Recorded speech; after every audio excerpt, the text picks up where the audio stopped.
En fait, plusieurs types de formations composent notre offre de service, notamment la formation aux intervenants. La formation des intervenants est une durée de 3 jours et, comme son nom le dit, s'adresse aux intervenants du réseau public, privé, communautaire. L'objectif ultime de cette formation-là est d'outiller les intervenants pour mieux estimer la dangerosité d'un passage à l'acte suicidaire, de développer de meilleures stratégies d'intervention auprès de la personne suicidaire. Un des moyens utilisés dans le cadre de la formation est l'utilisation de l'outil. Donc, les intervenants sont formés à l'utilisation d'un outil qui s'appelle la grille d'estimation de la dangerosité d'un passage à l'acte suicidaire, qui a été développé conjointement par SAM et le Centre de l'art Cormier, Institut universitaire sur les dépendances.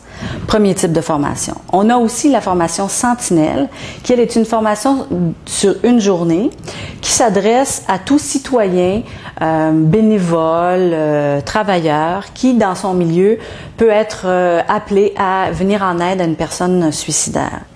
On a aussi la formation post-vention, qui est aussi d'une durée d'une journée, qui, elle, cette formation-là s'adresse à toute organisation qui va être touchée par un suicide dans le milieu de travail.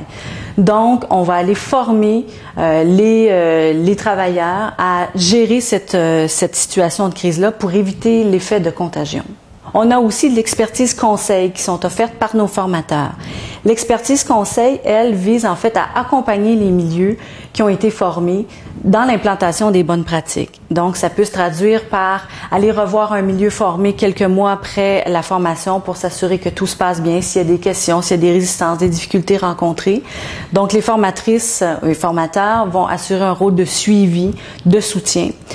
Ça peut être un soutien aussi au niveau de l'élaboration de gabarits, de protocoles d'intervention, donc tout l'aspect d'accompagner le milieu dans l'implantation et l'utilisation des bonnes pratiques.